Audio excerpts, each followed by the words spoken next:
I mean, Jacksonville's, I think, 20 miles from the border. Yeah, I used to drive through Jacksonville all the time when my brother lived in Daytona. I hated driving through Jacksonville. God, I hated it. You're getting used to it. I would always try to get through there either like way in the wee hours of the morning so I could avoid all the traffic. Mm-hmm. It's better than Orlando, though. Yeah. Oh, I hate Orlando, but the worst traffic I've ever been in my life, well, the two of the worst traffics I've ever been in my life was Dallas, Texas, and Atlanta.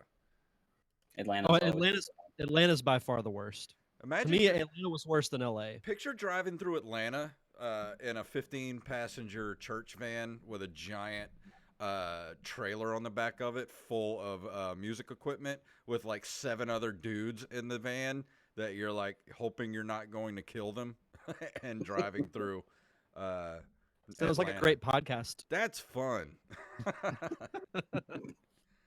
All right, I think I got everything good to go now. Where the hell is my soundboard? God, I need another monitor. All right. Okay. Move that out of the way. I am on the wrong thing. Log into Twitch. Congrats on 300, Derek. It was a good episode. Oh, thank you. Thank you so much. No, it was fun to chat with Brian and everything. So it was cool. Yeah, it was a good interview. I was telling my buddy in the podcast how, what was it? Was it last year that you interviewed Jim Ross? Mm-hmm. Yeah, I was telling him about that, and I sent him a link to it. He listened to it, and he was like, "Man, I'm really surprised because everything I've heard about Jim Ross is that he's an asshole." But oh no, he was cool as hell to me. That I think might have been the easiest interview I've ever had to do because I think I asked 2 questions and the rest was just him talking. It's kind of like the Corin Nemec interview I did a little while ago. He just did most of the talking. Like, this is easy. That's an easy day at the office right there. It is. Well, I'm pretty much good to go. I got all the tabs open. And how do you want to be introduced as? Donner, Party of 5, Death Tanuki, Dead Pod Ryan? Or... I know. So many aliases.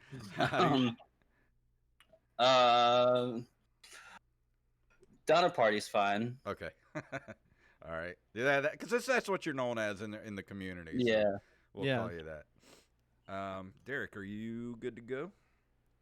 Yep. Got all my tabs open and everything, so I'm all set when you guys are. All right, here we go. Oh, let me make this smaller so I can see what the hell I'm doing. God, I need another monitor so bad. All right, here we go in 3, 2, 1. Do you like the show and you want to help support us? Do you want us to stay ad-free? Do you want extra episodes every month? Of course you do. Then head over to patreon.com/nerdcaveretro and become a Patreon supporter of this very show.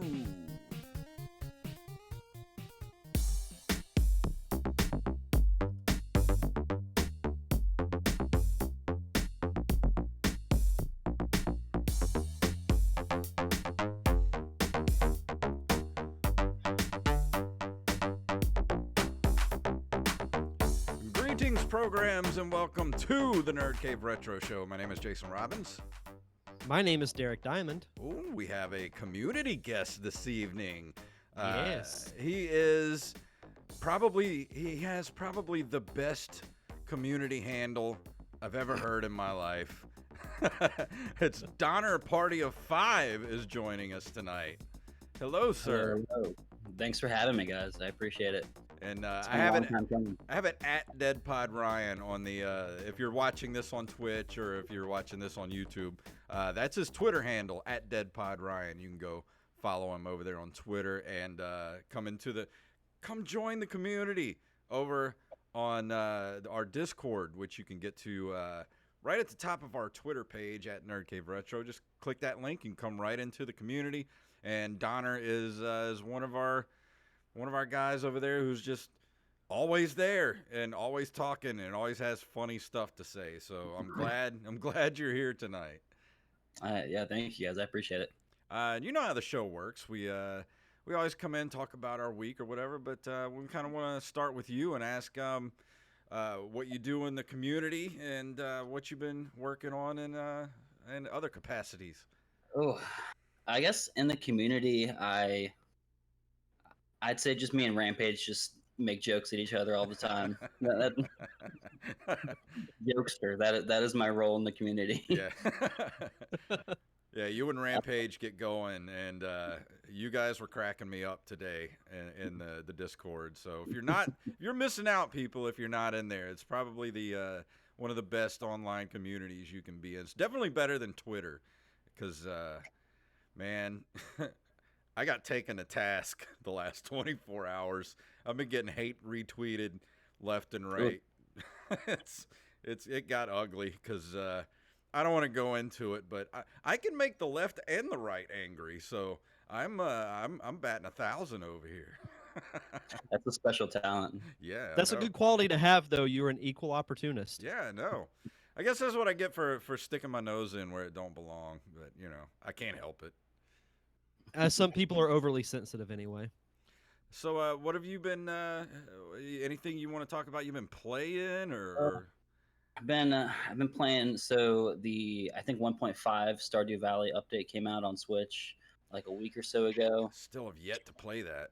It's it's phenomenal. It's crack. You get addicted real hard. But I've been playing a lot of that. I had a Smash Brothers tournament last weekend. Came in second place, which is like the highest I've ever come. Sweet. In a tournament. Yeah, it was nice. I've cracked the top 10 a couple times, but never number 2. Just playing that. Doing some Rocket League, working on my podcast. That's about it. Yeah, tell them about your podcast. You just started. You're on just dropped the second episode. Yeah, we just dropped episode number 2 yesterday, and yeah, it's a learning process, but it's been a lot of fun, and just want to give you guys some thanks as a sort of inspiration for helping me getting that going. All right, you're welcome. And it's for sure. If you want to go check it out, it's called the Dead Podcast Society. Yeah, we got WCW WWF Monday Night War Part 1 dropped yesterday, Part 2 dropped Sunday, and then we're just going from there. Yeah, Derek, you should have been on that one. I can't wait to hear those. I'm actually rewatching the Monday Night War series on the WWE Network. It's nice, yeah. It's so well done. Did you guys see that WWE has something coming out on A&E next month? All about it's like the different eras of wrestling. Like they're gonna go like deep dive into like behind the scenes stuff, like WrestleMania 3 and like all different kind of stuff like that. It's gonna be. It looks really good. I can't remember the name of it right offhand. I hadn't heard about that. Yeah, I think they're dealing with both like events and also specific people, because I know they're doing a Steve Austin one at some point. So I think they're doing a mix of both. At A&E, they do really good documentaries. So I'm definitely going to check those out. Yeah, because I like the what were they called? Beyond the Ring or Dark Side of the Ring? Dark Side of the Ring. Yeah, those were really good too. Ooh. Rampage! That Chris Benoit one was insane. Rampage is in the chat room. He has finally joined us. But yeah, I'm really excited about that A&E show. I literally just read about that, I think, earlier today. I had no idea they were doing it, and I saw it advertised. I think it was it might have been on Twitter. I saw it, and I watched the preview for it. I was like, man, this is going to be really good. Yeah, I'll definitely check that out. Yeah, I read about it a while back and then heard nothing, and then all of a sudden they're like, "Oh, it's coming!" Like, I hadn't heard about this in a while. April 18th, I think, 18th or 20th, something like that. It's coming up soon. That sounds right. Yeah. But what about you, Derek? What have you been playing this week? Well, I was originally going to review Trials of Mana for the Switch, and I've been enjoying the game, but man, does it take a while to get going. Like I'm almost 2 hours in, and the story is like really starting to pick up. So it's a lot of setup. So I'm going to be reviewing that in 2 weeks when I have a little bit more time to dive more into it and play it. But for tonight's show, I'm excited to talk about this one. I will be reviewing The Legend of Zelda: Oracle of Seasons. So excited to. Until you guys talked about that, I had never even heard of Oracle of Seasons. Like, I wasn't a Game Boy person, so it just I knew nothing about Oracle of Seasons. And what's the other one? Oracle of Ages. Ages, yeah. Yeah, they're both good. And the crazy thing is, Capcom actually made those games. Really? They were made by a third-party developer. Those Capcom Zelda games, I think they made Minish Cap as well. Very underrated. Yep. I haven't finished Minish Cap. At least I never did, but what I played of it was good. It's by far my favorite Zelda game, like handheld wise. Have you played the Link's Awakening remaster? That was actually the first game I got on the Switch. Oh yeah, that's a good one. That's a good one to start with. Yeah. I've been thinking about it. Like, I really want to go back and play it again. Just play through it again. Yeah, it's as much as I love Breath of the Wild, it's tough to beat that old school, like, top-down Zelda game where you go through dungeons, solve puzzles, collect your items. There's just something about it that just can't be replicated. I agree. Yeah, that's why I was kind of disappointed that Nintendo didn't announce anything for the Zelda 35th during the last the Direct. That I was really expecting at least, a Link to the Past HD remaster or something. Like, give me something, Nintendo. We got an update on Breath of the Wild 2, and that is there's not really an update on Breath of the Wild 2. Exactly. They told us, they updated us that there's no update, which is what they did with Metroid too. I mean, we'll have Skyward Sword, but I'm hoping they do a little bit more, because I really don't think we're getting Breath of the Wild 2 this year. Yeah, I was itching for Wind Waker. I was like, come on, just port it over. You already got it in HD. Just port it over. They could still do it, and they might save it as a surprise. Yeah, and it's weird. We got something coming up in the news tonight. I want to get you guys' opinion on, but it has to do with the Wii U.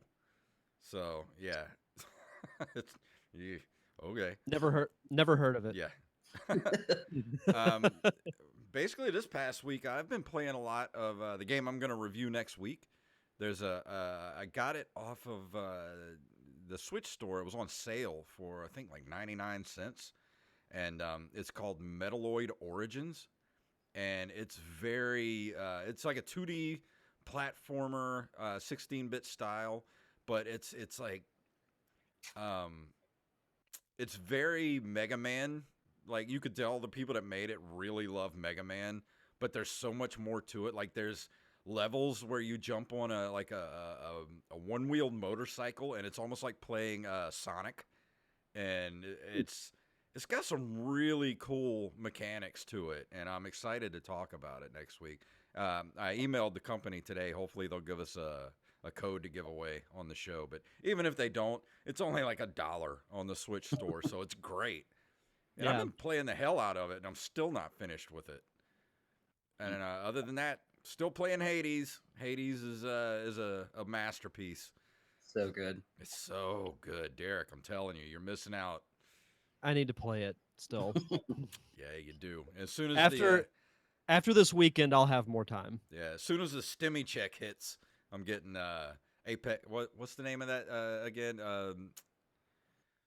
Not Apex.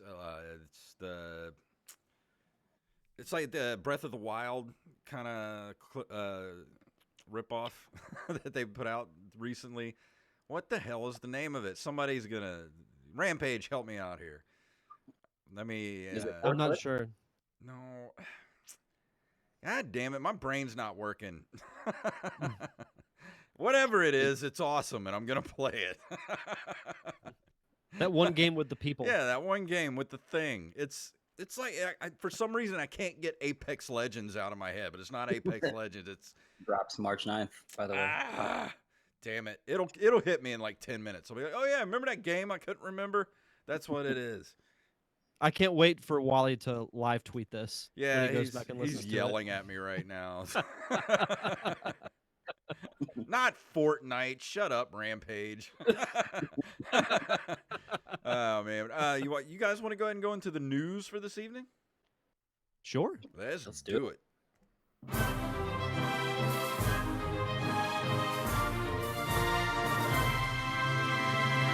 Rampage laughing at me in the chat room. This is from IGN.com. Who sent this? This is from Axeblade07 sent this in. This is IGN.com. Transformers, all new animated series announced by Nickelodeon and Entertainment One.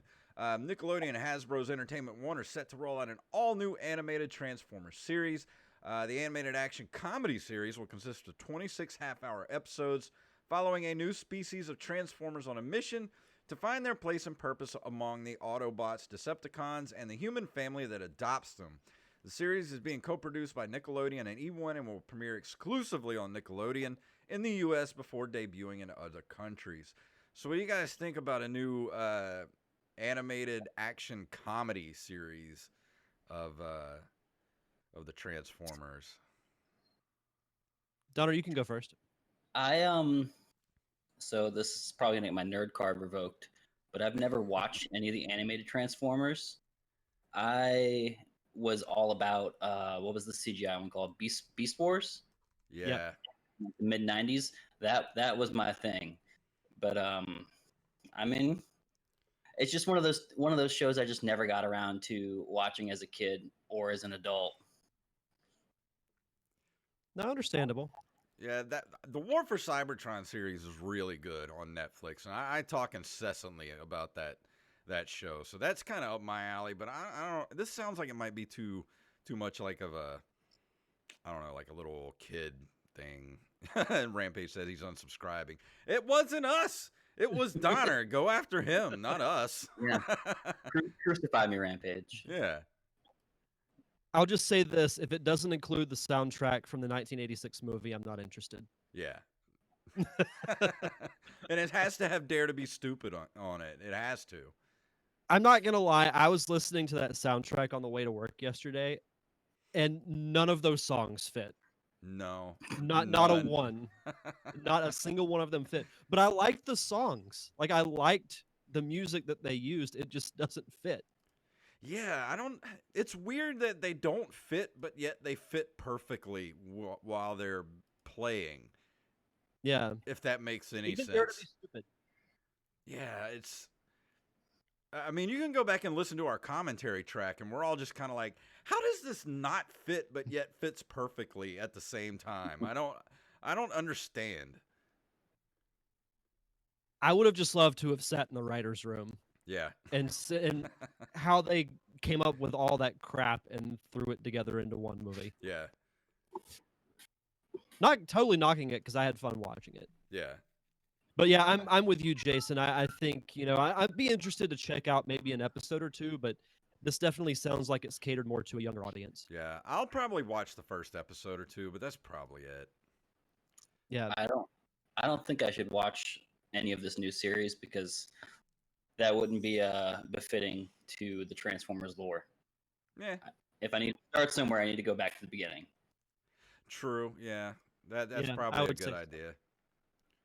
Especially if you're going to go watch the 1986 movie too, because we were so lost watching that. Don't get me wrong, it's a good movie. It's just if you're not, you have to be watching the show to kind of get what's going on, because it's like it's all action and like no dialogue. So it's like an hour and a half of just nothing but robots fighting, and you're just like, can I just get a little bit of, just something? Where's Christopher Lambert? we were begging for exposition at that point. All the while hearing Weird Al Yankovic saying, "Dare to Be Stupid." Yeah.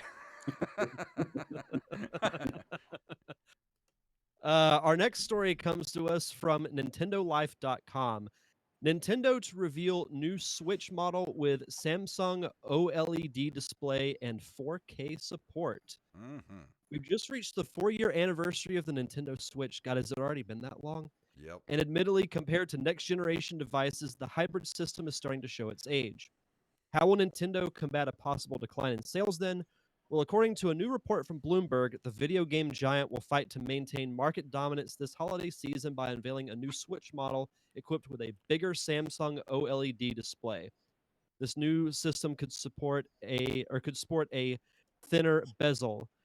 This information comes from people familiar with the plan, with Samsung to reportedly begin mass production on a 7-inch 720p resolution OLED panel as soon as this June. The aim would supposedly be to produce just under 1 million units per month and ship the first batch of panels to assemblers by July. So what do you guys think of this? I mean, this been rumored off and on for a while now that there's going to be essentially a more powerful Switch. You can go first, Donner. Now, is this the rumored Switch Pro? I mean, that's what it sounds like to me. Yeah, Because it's also going to 4K, support. you would think. It's going to Yeah. support 4K. Yeah. But then, like, is it only going to be docked? Because, you know, if you undock it, obviously the resolution is going to go down. Yeah, that's a good point. Yeah. Well, I don't know. To be Oh, perfectly honest, I mean, I'm perfectly happy with the Switch I have, so it's not really much really to get me to buy a new one unless, you know, they just come out with... I'm not really going to get anything Switch upgradable until they just come out with a new console, whatever the next console is. I personally think the Switch has a couple of more years left in it. Mm-hmm.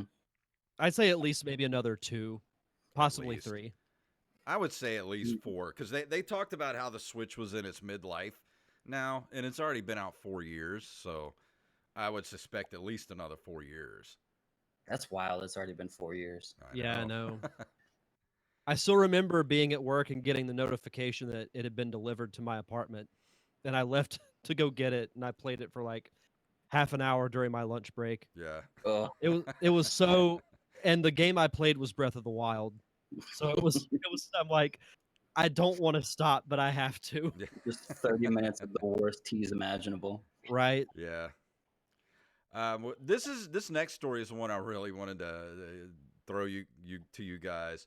This is from TheVerge.com. Nintendo just released the first Wii U update since 2018.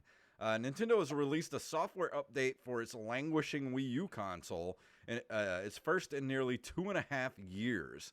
The console made a jump from version 5.5.3 to 5.5.5.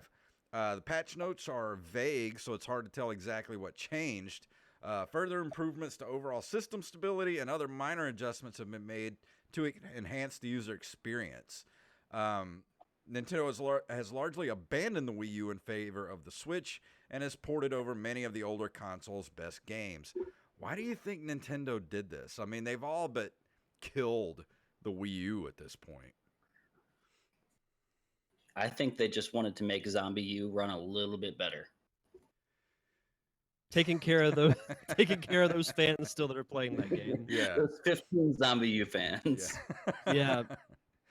Yeah, when I read the headline, my first question was why? Yeah. Like it's been 3 years now. And I feel bad because it's like the Wii U, and I did have one, but it was like you could tell Nintendo wasn't really all in on it. Yeah. From the very beginning, because the launch time frame was weird. They didn't really have a big game for it. It was one of those systems that I feel like was doomed to fail from the very beginning. Yeah. So I have no clue why they're doing an update. I wish they would just go ahead and port over Twilight Princess and Wind Waker. No kidding. Yeah, no kidding, man. And I mean, then the Wii U would pretty much be obsolete at that point. Mm-hmm. Yeah, I'm astounded at this point. It's just weird to me. Like, it's almost the same if they would have said, we just released a Wii update. Like, why? Like, nobody owns the system. I mean, the ones that do probably don't even touch it anymore. And I don't know. Nintendo just does some weird stuff sometimes. I'm just like, what are you doing? Stop doing Wii U updates and give me a damn Metroid game already. Like, good Lord, Nintendo. That's why they didn't do the Metroid update. Yeah. Because they were too busy doing the update for the Wii U update. Like, Jesus, come on, Nintendo. Good Lord. That, and they know that come December 31st, if there's no update, I don't have to eat this hat. Yeah. Yeah. I might have to shave next week. We'll have to see after Yeah, WandaVision. we'll know tomorrow. Yeah. Oh, good lord, this is gonna suck. I think there's going to be some crazy things that happen in that episode. I don't think we're going to get all the questions answered, but we'll have some cool moments. Just for once, I want to have one up on Wally, and I can never have it. Never have it. He's always got the upper hand. One day. One day. One day. But our last story comes to us from thegamer.com. SEGA planning Sonic the Hedgehog concert for the game's 30th anniversary. It should say in parentheses, but not a game. SEGA is reportedly planning a Sonic the Hedgehog concert for the 30th anniversary of the game, according to Total Licensing Australia. Through 2021, SEGA will be celebrating Sonic's 30th anniversary with new game content, a music concert with special guests, and a wide array of new licensing and merchandising partnerships. Of course, the original Sonic game was released in 1991 for the Genesis, and since then, over 1.14 billion units of Sonic the Hedgehog have been sold and downloaded since the series debuted. And at SXXW Gaming 2019, Sonic team head Takashi Iizuka announced that development on the next major Sonic installment is in the works. In February, the first teaser trailer for Sonic the Hedgehog 2, scheduled to debut on April 8th, 2022, was released by Paramount Pictures. The first film grossed nearly $320 million worldwide, according to Box Office Mojo. And of course, we talked about, I believe, a couple of weeks ago, there's going to be a new Sonic animated series on Netflix called Sonic Prime. So there are some good things in the works for Sonic. I feel like I wish they would release more information about what game they're going to release. I hope it's Sonic Generations 2, because the first one was a lot of fun. That coincided with the 20th anniversary of Sonic. So I think if they were to do something like that, I think it would be really cool for fans. I'm just wondering, are they going to live stream it, or what exactly is the deal with it? Yeah, I'm not entirely sure. The concert is the intriguing part, and I'm curious to see what they do with it, because I love the music from all the games. Yeah. So I don't know if they're going to be like remixed, or if they're like tracks that are inspired by some of the original game music. It's interesting. Yeah, I want to see So you remember the old Ninja Turtle concert that went around? Yeah. Yeah. I want to see that with the Sonic characters. I would be down for that. Yeah, I think I would be up for that. A few years ago, I actually did. Derek, did you ever go see the when they did the Star Wars London Symphony Orchestra? Did they traveled and hit all the major cities and had Anthony Daniels hosting the show, and they would play cuts from the Star Wars soundtracks, but they would have like the big screen behind them playing scenes from the movies. Did you ever see that? I know what you're talking about, but I never saw it. Yeah, I went to that, and that was really cool. I figured they could do something like this, where they play the songs from the game and like have a big screen behind them, like playing parts of the game and stuff like that. Maybe some scenes from the movie. I think that would be cool if they did something like that. It's still kind of crazy that this is the 30-year anniversary of the franchise, but the movie came out last year. Yeah, I know. And the sequel's coming out next year. Last movie I saw in the theater before everything went to shit.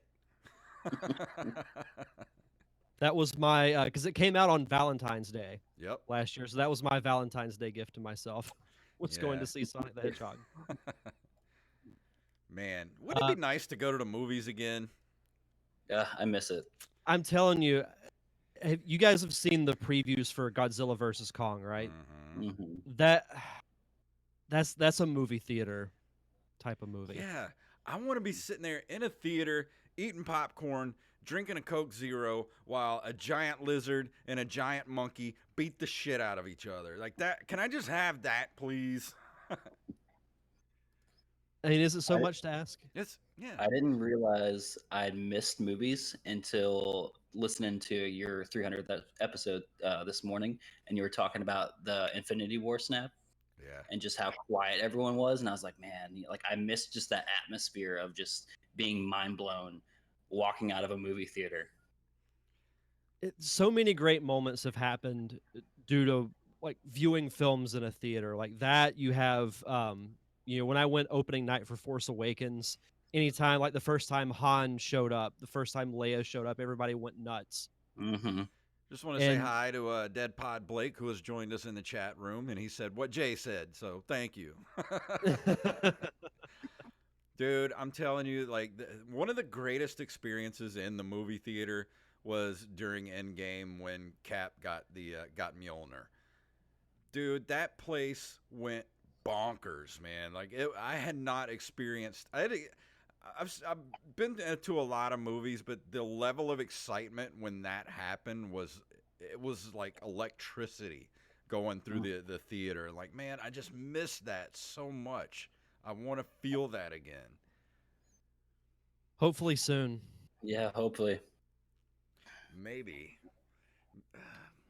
they'll make some good Star Wars movies now that JJ Abrams is not in the picture anymore, and we got Jon Favreau, and maybe. I'm stoked for that Rogue Squadron movie that Patty Jenkins is doing. Mm-hmm. I think it's going to be really good.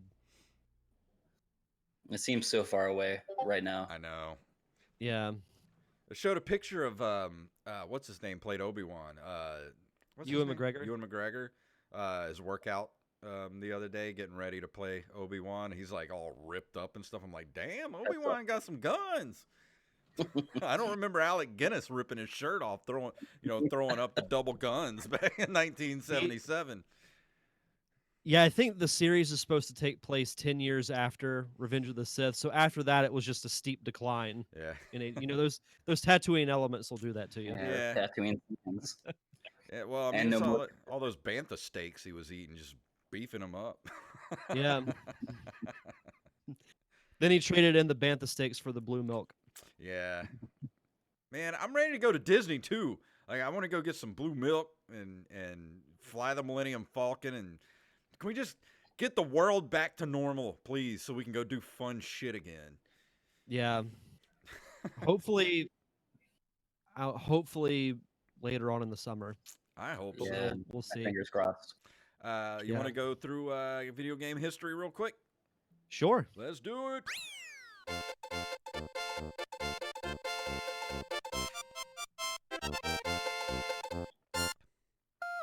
March 16th of 1982, Atari 2600 version of Pac-Man hit stores. 12 million cartridges are produced. 7 million were sold. It's believed to be one of the causes of the video game crash of 1983. Definitely one of the biggest reasons. And you don't make 12 million cartridges when you only have 8 million Atari 2600s in circulation. Why would you do that? I would have loved to have been in the room with someone who said that was a good idea. And love to hear their reasons why.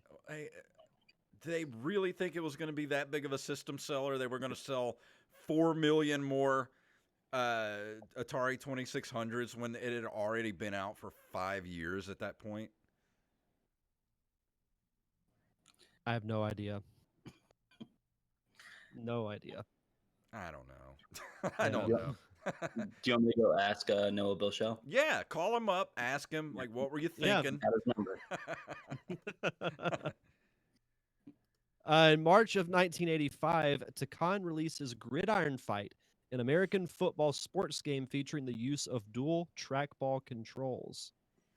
It's a great title for a game. I remember playing Gridiron Fight a couple times in the arcade. I didn't like it. I don't really like sports games all that much anyway. Yeah, I've grown out of playing most. I mean, I used to play NCAA football when it was around, and played Madden in like the late 2000s, early 2010s. But I don't think I've played a football game since like 2013 or 14. You know what we need? We need a Nintendo Switch version of Double Dribble and Tecmo Bowl. That's what I'm waiting on. Yes. Ooh, yeah. Yeah. Bring back Bo Jackson. so you can just outrun everybody. Everybody, yeah. Well, yeah, it's like if I tell people if you want to just be good in that game, just play as Bo Jackson. Yeah. You will never lose. That's all you need. Yeah. March 19th of 1994, Super Metroid is distributed on a 24 megabit cartridge. Super Metroid was called the best game of all time by Electronic Gaming Monthly in 2002. I can't argue with him. It's not the best game of all time, I don't think, but it's up there. It's definitely up there. Mm-hmm. Yeah, especially with Super Nintendo games, it's got to be in that upper tier with like Mario World and Link to the Past. Yeah, it's definitely in the top 5 of best SNES games. Oh yeah. Oh yeah. That'd be an interesting list to try and do, like your like top 10 video games of all time, because it's so subjective. Yeah, that'd be pretty hard to do. I mean, we'll have to do it, but Where would Star Tropics rank? oh my god. It's my favorite Nintendo game, NES game, but I think in like an all-time list, it's definitely in the top 10, but it might be hovering around the 5 spot, I think. Cuz it's definitely something I can still go back and play. I still play it every few years. I love that game, but there are other games that I like playing better or more. Well, I mean, and you look at like Link to the Past. Like, if I had a choice between, would you rather play Star Tropics or Link to the Past? I'm taking Link to the Past every time. You know, like that's a no-brainer. I mean, it's tough to argue Link to the Past against anything. Yeah, and you know, Super Ghouls and Ghosts. Bite your tongue, sir. Yeah. Fester's Quest, you know, like any one of those. Like, well, and let's not forget the greatest video game of our generation, Superman 64. Oh my god! How did Classic. that get released? The Titus crazy. had money. Let's see. March 22nd of 1996, Capcom releases Resident Evil for the PlayStation. Whoop, whoop. Love that's Resident Evil's another game that's up there in the top 10. Resident Evil and Resident Evil 2, especially the remakes. They're so good. They're immersive. They're scary. Can't go wrong with Resident Evil games. I'm excited for the rebooted film series. Oh yeah. What were you gonna say? That's right. Yeah, about that. My first foray into Resident Evil wasn't actually the original PlayStation game. It was the GameCube, like 2002 remake. Yeah. Mm-hmm. Well, that was the one I just reviewed a couple weeks ago because it's available on the Switch right now. And even though the camera does suck, you get used to it after a few minutes, and it actually adds to the tension, I think. Mm-hmm. So I really don't mind it all that much. It's a complete different experience, especially when you go play that and then you go play like the Resident Evil 2 remake, which is a freaking masterpiece. And it's a complete different gaming experience, but it still holds that, like, I don't know, that like tension level, and just like feels like you're alone and surrounded, like you're gonna die. There's death around every corner. It's my favorite game series of all time, probably. Hard to argue that. Yeah. Yeah. March 4th of 1999, Pepsi Man is released for the PlayStation in Japan. Did you ever see the Angry Video Game Nerd video for Pepsi Man? Yeah, I have not. It's a classic video. It's a classic angry video game nerd. Yeah, you should go watch that tonight, Derek. It's wow, like that. How did those games get made? Pepsi had money. I guess. Money talks. Yeah. It's sort of like Sneak King. Remember Sneak King, the game that Burger King made about that weird ass Burger King they had in the commercials for a while. Do they still do that? I haven't seen a Burger King commercial in like 10 years. I don't think they do. Yeah. So creepy. Jason, I don't know if you remember this. It might have been this game that we brought up, but we were talking about different games that had obvious product placements, and we went on for like nearly 10 minutes, like looking up different games that had like there was one that starred the 7-Up dot. Yeah. There were several other ones too. So There's one I want to play. There's one I still want to review for the show. It's Yo Noid for the Nintendo. You guys remember the Noid back in the 80s? What the hell was that? Like, I mean, I don't know. Like something like I don't know who was smoking crack when they came up with the Noid. Like 80s advertising was weird, man. Just go back and watch some of those old 80s commercials. I want to get back to doing that too. My little Saturday morning 80s commercial stream. Those were fun. I miss doing that. We should do a 2-week stretch where we each review like a product placement game. Let's do that because I do want to do Yo Noid. And which one would you do? I don't mind doing Pepsi Man. Yeah, I don't know what would be worse, Superman 64 or Pepsi Man. That will be my cross to bear. I think I'm coming out on the better end of the deal on that one because at least Yo Noid was made by Capcom, so it's probably at least playable. Was it made by Capcom? Yeah, it was a Capcom game. Yeah. Wow. Let's go ahead and make the bet. How long do you think I will play Pepsi Man before I get tired of it? 7 minutes tops.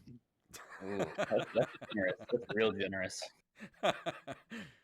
I think you'll give it at least 5, and then you'll go another 2 minutes just to be like, I have to see more. Deadpod Blake in the chat room says Superman 64 was at least better than the Superman Returns movie. I don't know. I actually...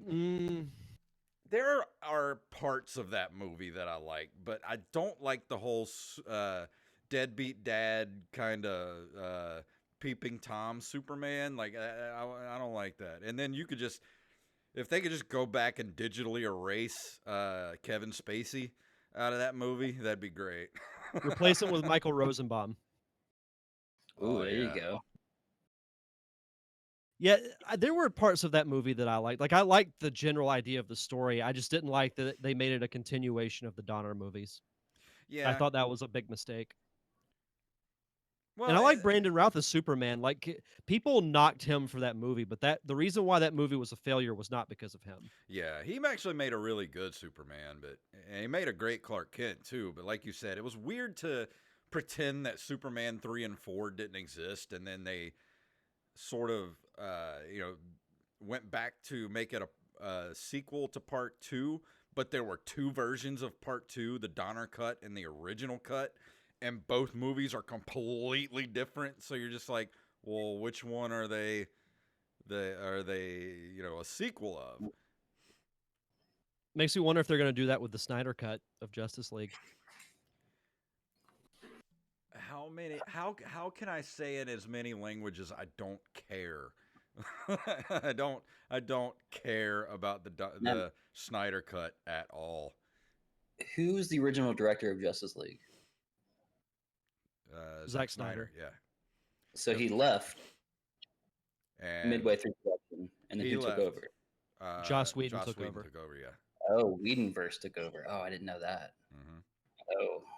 So now Zack Snyder's going back to redo his cut of the movie and releasing like a 3-hour cut. And I'll be honest, I still have not seen Justice League, and I don't have any desire to watch it. None. Trust me, you don't want to. It's not a good movie. As soon as I saw the preview for it and Aquaman's like, my man, I'm like, nope, not going to see that. My man. My man. Nope. I'm going to stay clear of this one. I don't even think Joss Whedon can save that. No, but to close us out for this month in video game history, March 5th, 2001, almost 20 years to the day we are recording this, Rare releases Conker's Bad Fur Day for the Nintendo 64, and that makes me feel old. Yeah. I never played Conker, so it doesn't affect me like it does you guys. Oh, man. I think part of the reason why Conker was the way it was is that Nintendo didn't really care at that point, because the N64 was about to go out of production. Like that That was the last major N64 game to come out before they switched over to the GameCube. Yeah, that's what I was going to say. I had already moved on to the Xbox by that point. But I love that game. I wish they had made a sequel to it. You never know. Maybe they will. The Nintendo's doing weird crap, like doing Wii U updates. They might come out with a Conker game in the next week or so. Here's a sequel. Here you go. No Metroid, though. Here you go. Here's some Conker. We'll have to patch things up with Rare first. Yeah. Yeah. Before we go into the review tonight, Derek has some shout-outs. Yes, as always, we'd like to shout out our awesome patrons over at patreon.com/nerdcaveretro. We want to shout out Armez Jackson, Axeblade07, Daniel Salmon, John Jekyll, a.k.a. Mixmaster, Carlos Longoria, Staff Sergeant Sketch, Randy Bailey, Tyler Watson, Justin Olson, Brandon Rutledge, our guest tonight, Donner Party of 5, and our newest patron, Gus and Penny. Gus, thank you so much for joining our awesome community.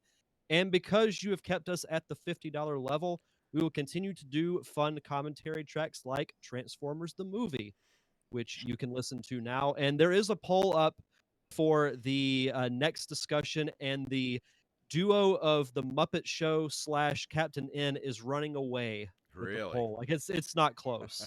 Wow. It's insane. So that it's looking like that's what we're going to be doing, because the poll closes early next week. So. All right, And well, that means next month we're going to do Brain Scan, because we have to fit that in. I have to show people my love for Brain Scan. I'm good with that. And also for the roundtable discussion for this month, the poll ended in a tie between Mega Man and Halo. So I don't know what we'll do to settle that. Maybe we need to flip a coin or something. Yeah, I mean, that's what we did last time, so might be what we have to do. All right. Yeah, but, we'll just flip a coin and do it that way. Yeah, we'll do that.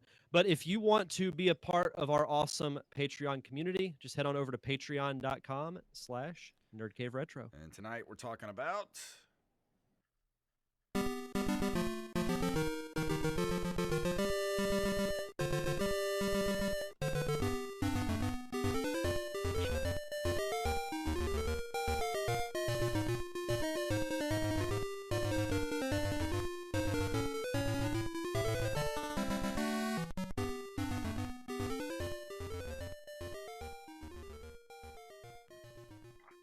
Man, the Game Boy had a good sound chip. Yeah, some of the Game Boy music is actually pretty underrated, in my opinion. Like it has that, even though it's from the same era, it still has a very distinct sound. Like if I were to play like a Super Nintendo and a Game Boy track, like back to back, I could tell you just by the sound alone which is which. Yeah. It's insane. But tonight I thought it would be fun to talk about, because we recently celebrated the 20-year anniversary of really both these games, but I'm going to be specifically talking about the Legend of Zelda, if I can say that, Oracle of Seasons, which is an action-adventure game in the Legend of Zelda series, developed by Flagship, which is a subsidiary of Capcom. And I remember being shocked when I found out that a third-party developer was making a Zelda game, because that seemed to be unheard of. Because Nintendo has their IPs that they make, like Mario, like Zelda. So to see that it was handed off, especially Zelda, to another developer was pretty shocking to me. And I've gone into this ad nauseum. If the Zelda name is in the title, chances are I'm going to check it out. I've loved this franchise from the beginning, and we've talked about Link's Awakening and how underrated that game was, and when they released not one but just 2 games back to back, I was in heaven when that happened. But to talk a little bit about what makes these games unique. So Oracle of Seasons and Oracle of Ages were released at the same time. They each have their own story. They're similar as far as structure goes, but they have different settings, different objectives. And the cool thing about it is that they are linked together, no pun intended. So say like you beat Oracle of Seasons, you get a password to put into Ages, and that will kind of alter what happens in Oracle of Ages, and That's vice cool. versa. If you do Ages first, and you get a password to put into Seasons, and that will make it a different experience as opposed to just straight up playing the game for the first time. Immortals Phoenix Rising. That I told you it was gonna hit me. It just hit me out of nowhere. Like, where did that come from? Immortals Phoenix Rising is what I'm gonna buy next. Holy crap! That could just show that's age. That's just age right there. It took my brain 30 minutes to fire on that one thing. Whew. I really hope Wally live tweets this episode, because that will be great. It'll be like, oh, here's what it is. Oh, never mind. Jason figured it out. I feel like my I brain. retract my statement. I feel like my brain just had full release. Woo, man. That's great. I love that. But yeah, back to what I was talking about. So whenever you beat the second game, you get another password where you do like the final boss where you fight a resurrected Ganon. Because that's kind of the objective of Twin Rova, who you might know from Ocarina of Time. They're essentially trying to resurrect Ganon, because this takes place after Link to the Past. Okay, I was gonna ask where this fell in the Zelda timeline. Yeah, so Ganon has been killed by Link, and Twin Rova is essentially trying to resurrect him. But for Oracle of Seasons, it takes place in a land called Holodrum, where the villain of the game, his name is General Onyx, and he kidnaps Din, who is the Oracle of Seasons. When she's captured, that throws all of the seasons in Holodrum out of whack. And what you have to do is you find what's called the Rod of Seasons. And you get to, as the game progresses, you gain the ability to control the seasons between, spring, summer, fall, and winter. Because you can only do certain objectives if it's a certain season. So say like if you need to scale a wall, you can only do it when vines are growing. You climb up the cliff and you get to your next objective. You can only cut, certain shrubbery down if, say, it's fall, or you can cross a frozen lake in winter. So it adds a cool little element, that makes it a little bit different and not exactly the same as your typical Zelda game. Though it does play very similar to Link's Awakening, because you have to find instead of the instruments of the siren like in Link's Awakening, you have to find the essences of nature, and then from there you fight General Onyx, and once that's done, then you switch over to Ages. So it really makes for a cool, like, long form experience between all three games. But I like Ages too, but Seasons edges it out for me a little bit, just because I like the ability to control the seasons, because that makes it a little bit different than like your typical Zelda game. Because I think in Ages you do time travel, and like that was done in Ocarina of Time and Skyward Sword to an extent as well. So how long would you say each game takes to complete, like as a whole, like the two games play and then as a whole? Trying to remember, it's about as long as you would take for Link's Awakening. Okay. For both, because in each game you have 8 items to collect. So if you're familiar with Link's Awakening, it plays very similar to that. Yeah, it's got a similar art style too, like looking at the screenshots of it. Like yeah, and that it's very reminiscent of the Link to the Past style of art. Yeah, it has that top-down view that we come to know from the classic Zelda games, and it plays very similar to Link's Awakening with the whole handheld aspect to it. I would love if these games got some type of a remake, like in the style of Link's Awakening. I think it'd be amazing if they did that. Yeah, I was looking to see if they... Oh, I'm sorry. Go ahead. I was going to say, I would love a remake. Like, you could package both games in, charge $60, I'd pay the full $60 for it. Oh, 100%, because you're getting 2 games in one. Mm-hmm. Well, they were re-released on the 3DS Virtual Console in 2013, but nothing since then. Yeah, that's where I recently I went through and played both these games last year when the pandemic was, at its worst. So they're both really fun. If you like Zelda, you're gonna like these games because it plays to that Zelda formula with just that little bit of a different element. Like with time travel with ages and controlling the weather with seasons. But Donner, what were your thoughts on Seasons? I really like Seasons. I more so was drawn towards Ages just because Ages was way more puzzle based and Seasons was more action oriented. Excuse me. And it's been a couple. I think the last time I beat those two games was, I want to say like 2017, 2018. I played through them, but they're one of the Zelda handhelds that I've played numerous times.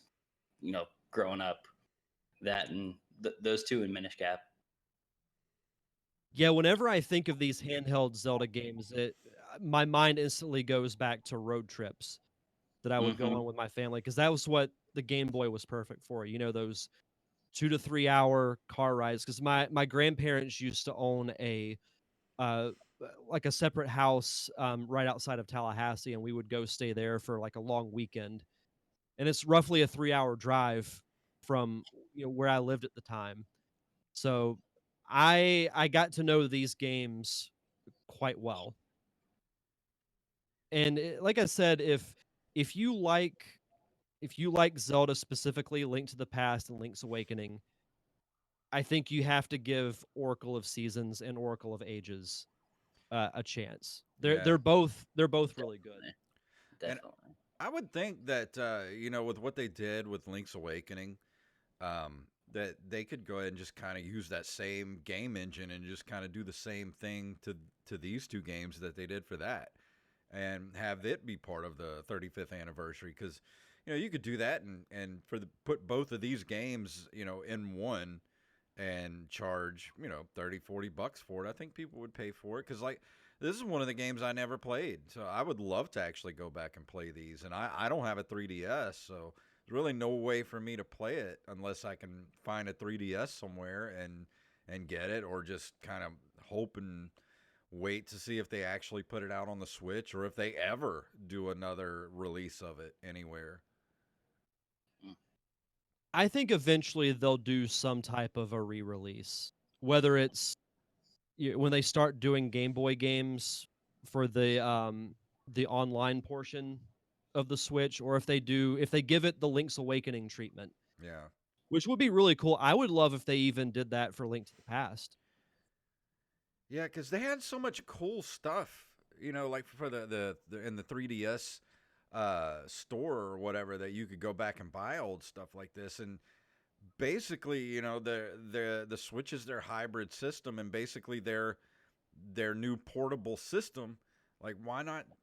Why I feel like they're not treating the Switch the same that they do with like the 3DS and their handheld consoles, where they had a really good store on there that you could go play this old stuff on. Like, I just don't understand why they're not treating the Switch the same way. Because they hate money. Because you think about it, I mean, if Xbox had made a handheld, hybrid console, or PlayStation made like a handheld hybrid console, I can guarantee they would want to put everything they could possibly put on those systems, because it would be printing money. And that's what Zelda does, or I mean, not Zelda, but Nintendo does with their handheld consoles. That's their handheld consoles are what has kept them afloat, through some of the bad years. And they've dominated that market over the last 30 years. I mean, no other machine has come close as far as handheld systems. And they just don't treat the Switch the same way. And I'll go ahead and say it, the Switch eStore is terrible. It is yeah. a clunky turd. I have never like. Why don't they partner with like Steam or something and have somebody build them a good online store? Like they're capable of doing it. They've done it before. I don't know why they can't do it with the Switch. That's just bonkers to me. I don't think we'll ever know. I don't know. Yeah, that store is so aggravating to have to navigate, and then the load times waiting for stuff to pop up. It's terrible. It's my only complaint with the Switch is that awful store. Yeah, a couple of other quick things that I wanted to throw in about Oracle of Seasons before I wrap up my review. One of the funnier things about this game, and it's with Ages 2, they borrowed a page from Donkey Kong Country, and you get animal buddies for certain points throughout the game. Like you get Ricky the kangaroo who wears boxing gloves, and then you get Moosh the giant flying bear to go over like long, like long pitfalls that you can't just jump over or climb over. So you get them, like you use them in certain periods throughout the game, and also you get what's called a seed satchel, and you get different seeds that have different abilities. So instead of having like the Pegasus boots, you get Pegasus seeds. You use one and you can run fast for a certain period of time. And same thing with like Ember seeds that give you the ability to use fire. So little bit of a different element as far as just straight up using like Pegasus boots and things like that. When you were talking about a flying bear, all I could think of was the Clerks animated series. Like, who is flying? Bear is flying. How can that be? I forgot about that seed satchel. I think that was the only time that appeared in Zelda. I think you're right. But it was very innovative for like the time. Yeah, it was something different, and I appreciated what they did with that.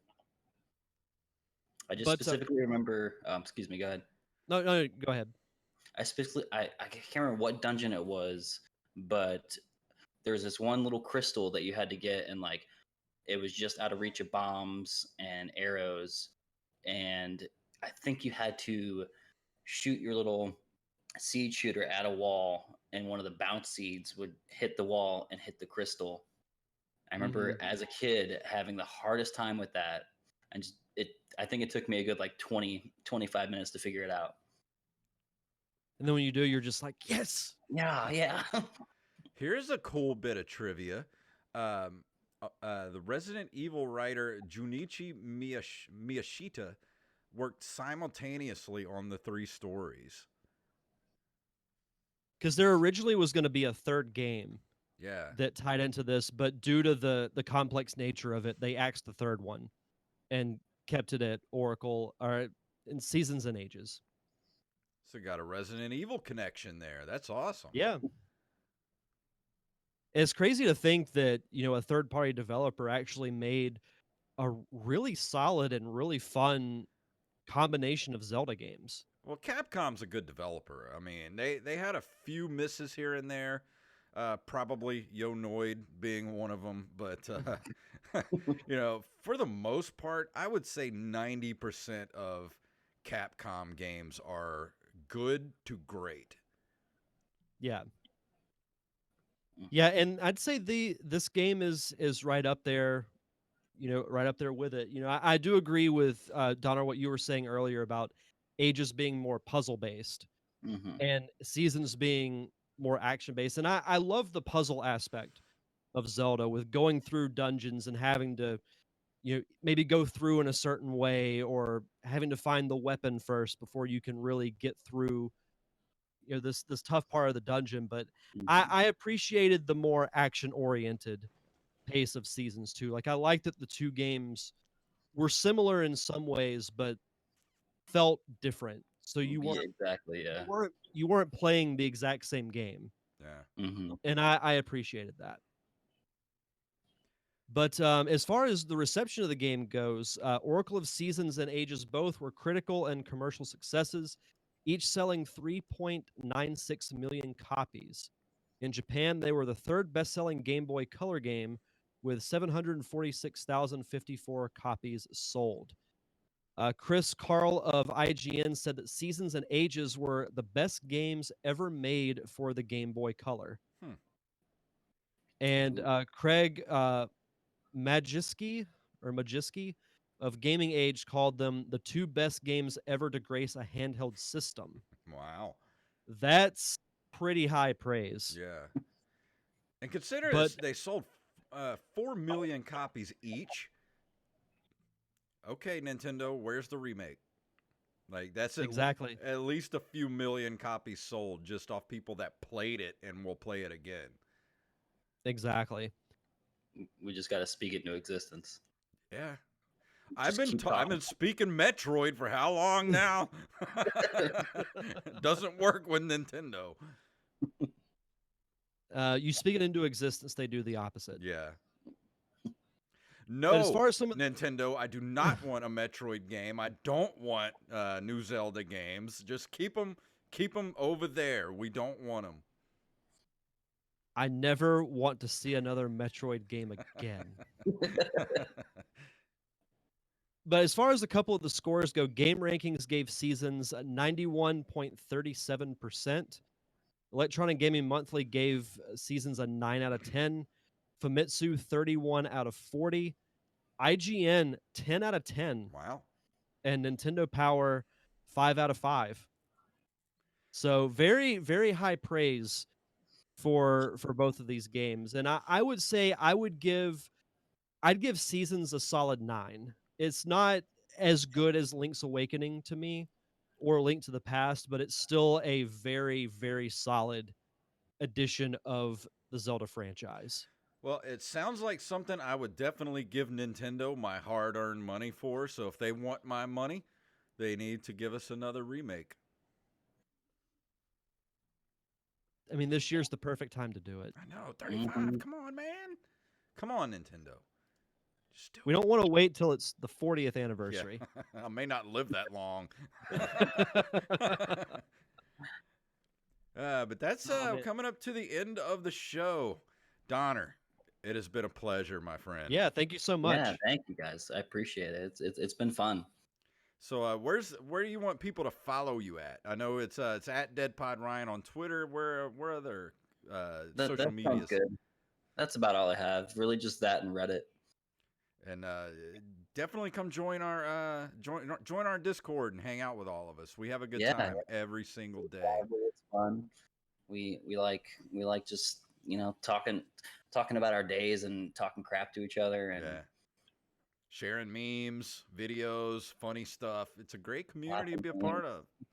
But yeah, thank you again for coming on, man. Yeah, thanks for having me, guys. Yeah, absolutely. So Derek, tell everybody about the 300th episode. Yes, so I did a special live show on Tuesday for the 300th episode of the Derek Diamond Experience. The archive version is out now. It includes top 5 moments from the Marvel Cinematic Universe and my fun conversation with Mr. Brian O'Halloran, a.k.a. Dante Hicks from the Kevin Smith View Askewniverse. That's available on YouTube, Facebook, and anywhere you get your fine podcast for free. If you want to follow the show on social media, I'm on Facebook, Twitter, and Instagram at D-Diamond Podcast.